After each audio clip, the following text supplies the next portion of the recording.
Сәлеметсіздер ме, құрметті білім алушылар. Бүгінгі біздің қарастыратын тақырыбымыз логарифм және оның кейбір қасиеттері. Енді логарифмді анықтамасы бойынша жазатын болсақ, логарифм а негізді б тең х-ке. Бұл жердегі а негіз, х дәреже, в одан шыққан мән. Демек, а негізіміз әрдайым 0-ден үлкен болады және 1-ге тең емес болады. Ал одан шығатын мән, яғни в әрдайым оң сан, демек 0-ден үлкен. Енді осында дәреже түрінде жазатын болсақ, демек аның х дәрежесі тең в-ға. Есте сақтаймыз, негіз, дәреже, одан шыққан мән. Бұл қасиетті ешқашанда ұмытпайтындай болуымыз керек.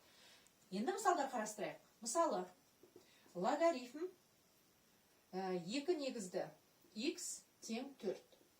Х-ті табу үшін біз мына анықтамаға сәйкес 2-ның 4 дәрежесі тең х-ке. Х тең 2-ның 4 дәрежесі, бұдан шығаты х тең 16-ға. Келесі мысалды қарастырайық. Логарифм х негізді 8 тең 3.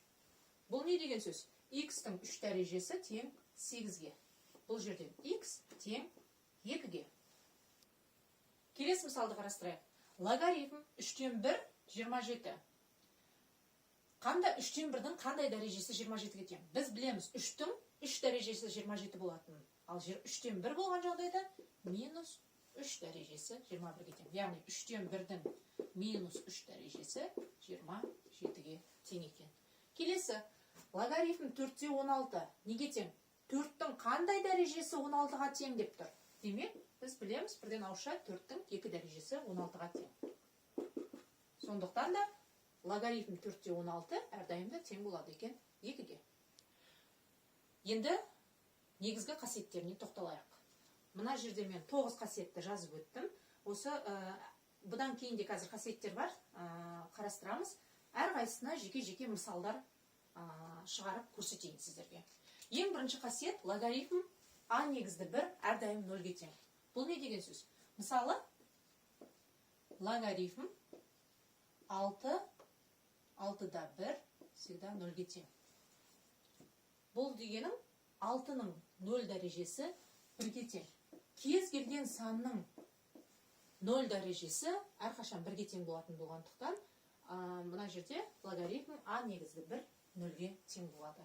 Екінші, логарифм а негізді а тең 1-ге. Мысалы, логарифм 7 негізді 7 1-ге тең.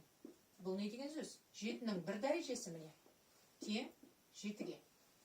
Немесе тағы да бір мысал, логарифм 2-ден 1 негізді 2-ден 1 болатын болса, бұл да 1-ге тең. 2-ден 1-дің 1 дәрежесі 2-ден 1-ге тең. Үшінші қасиет. Логарифм а негізді б көбейтілген с тең болады логарифм а негізді б қосылған логарифм а негізді с-ға. Яғни екеуінің жеке-жеке қосындысына тең болады екен логарифммен алғандағы. Мысалы, логарифм 5 негізді 125 Егер де төмен дәрежелі сандар болған кезде, біз мысалы мына жерде бірден жазып кетуімізге болады 3 деп. Бірақ жаңағы формула негізгі қасиетті қолданып жазатын болса, логарифм мына 25 дегенді біз 5 көбейтілген 25 деп алатын болсақ. Үшінші қасиет бойынша логарифм 5 негізді 5 қосылған логарифм 5 негізді 25. Сол бойынша жазайын.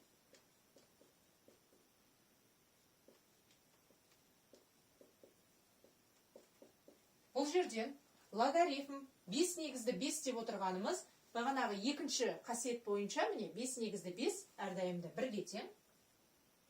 1-ге тең. Ал логарифм 5 негізді 25. 5-тің қандай дәрежесі 25? 2-ге тең, 1 қосылған 2, 3. Бағанағы айтқан 5-тің 3 дәрежесі 25 дегеніміз шықты. Енді 4-ші қасиетті қолданып мысалы шығарайық. 4-ші қасиет бойынша, мысалы, логарифм 6 негізді 36 бөлінген х болсын. 4-ші қасиет бойынша, егер бөліндімен берілетін болса, айырма түрінде жазуға болады екен, әрқайсысын жеке-жеке. Логарифм 6 негізді 36 азайтылған логарифм 6 негізді х. Бұл жерде біз білеміз, логарифм 6-ның неше дәрежесі 36? 2. Демек, логарифм 6-да 36-ның орнына 2-ні жазамын. Азайту логарифм 6 негізді x.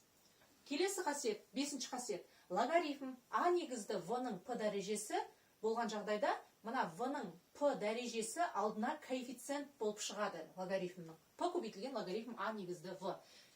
Мысал қарастырайық.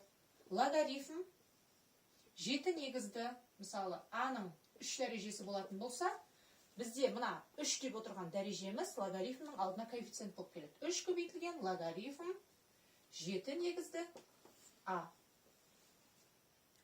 Келесі 6-шы қасиетті қарастырайық. Логарифм а-ның p дәрежесі v болған жағдайда, негіздің дәрежесі бізге алдына 1 бөлінген p болып, коэффициент болып алдына шығады екен логарифмның. Мысал қарастырайық. 6-шы қасиет 3 көбейтілген логарифм 64-те 7 болсын. 3 көбейтілген логарифм 64-ті 4-тің 3 дәрежесі деп алсам 7. 6-шы қасиет бойынша негіздің дәрежесі алдыға 3-тен 1 болып шығады. Міне 3 көбейтілген 3-тен 1 логарифм 4 негізді 7. Сол кезде 3 пен 3 қысқарады да, бізде жауабы логарифм 4 негізді 7 қалады екен. Келесі 7-ші қасиет. Логарифм а негізді b-ны есептің шартына сәйкес қандайда бір басқа кез келген басқа санды негізге ала отырып, сол негізде жазуға болады екен. Мысалы, мынадай мысал берілсін. Логарифм 4 негізді 6 көбейтілген логарифм 6 негізді 3. Ықшамдау берілетін болса, біз мына жерде логарифм 6 негізді 3-ті 4 негізге келтірейік. Мына бірінші логарифм 4 негізді 6 тұра берсін. Көбейтілген. Жаңағы 7-ші қасиет бойынша 4 негізге келтіретін болсам, міне, логарифм 4 негізді бірінші мына v тұрады, демек бізде 3 тұрады алымында. Келесі логарифм 4 негізді негіз тұрады, мынау 6. Осы кезде логарифм 4 негізді 6 мен логарифм 4 негізді 6 қысқарады да, логарифм 4 негізді 3 қалады екен. Келесі 8-ші қасиет.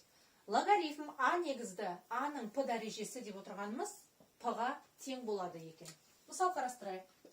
Логарифм 5 негізді 5-тің 3 дәрежесі 3-ке тең. Міне 5-тің 3 дәрежесі 5-тің 3 дәрежесі болғандықтан дәреженің өзіне тең болады екен. Келесі 9-ші қасиет. А негізді дәрежесі логарифм а негізді b болатын болса, а-ның, онда ол v-ға тең болады екен. Мысалы, логарифм 3-тің логарифм дәрежесі 2 көбейтілген логарифм 3-те 5 болатын болса, мысалы.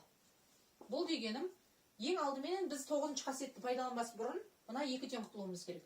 Ол 2 бізде алдыңғы мына қасиет бойынша, міне, 2 бізде v-ның дәрежесі болып кетеді.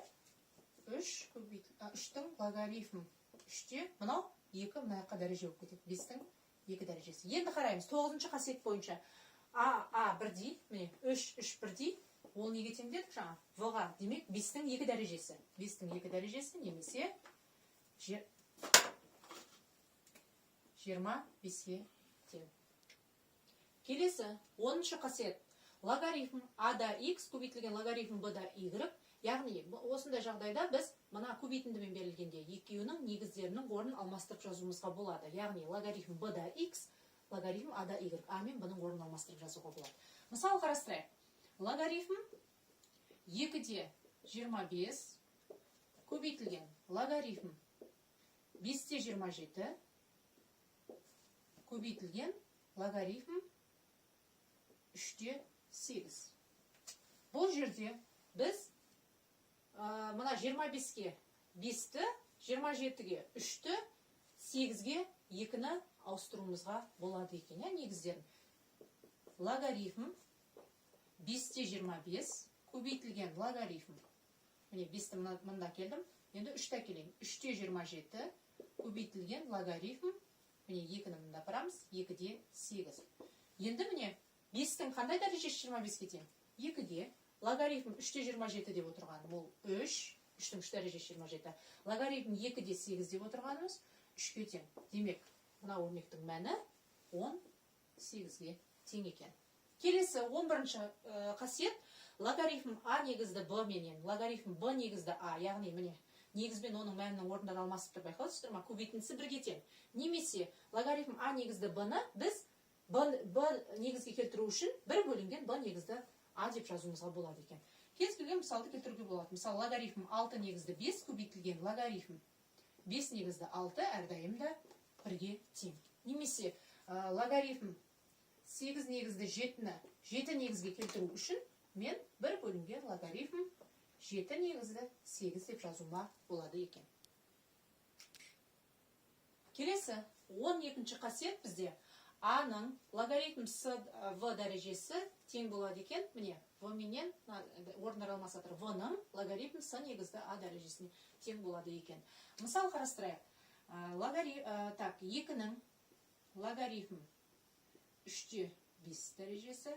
Мысалы, 5 минус 5-тің логарифм 3-те 2 болатын болса, міне, мынау 12-ші қасиет бойынша орындары алмасып тұр. Демек, екеуі бірдей деген сөз, тең деген сөз. Демек, олардың айырмасы әрдайым 0-ге тең деген сөз. Тағы да бір мысал қарастырайық. 3 логарифм 7-де 8, ол тең 8-дің логарифм 3-те 7-де 7 негізі 3-ге тең болады екен. Келесі 13-ші қасиет деп те айтуға болады, немесе қасиет есебінде мен қосып қойдым білу үшін. Логарифм 10 негізді x болған жағдайда біз 10-ды жазбай қысқаша түрде lg міне x деп те жазып кете береді. Осыны есте сақтайық. Демек, бұл жерде біз білеміз негізі 10-ға тең екенін. 14-ші логарифм e негізді x болған жағдайда оны ln(x) дейміз. Яғни бұл түрде берілген логарифмді біз есте сақтауымыз керек, негізі e-ге тең екенін. Сонымен оқушылар, бүгінгі сабағымыз аяқталды. Есептер шығару барысында осы қасиеттерді қолданып сіздер шығарады деген ойдамын.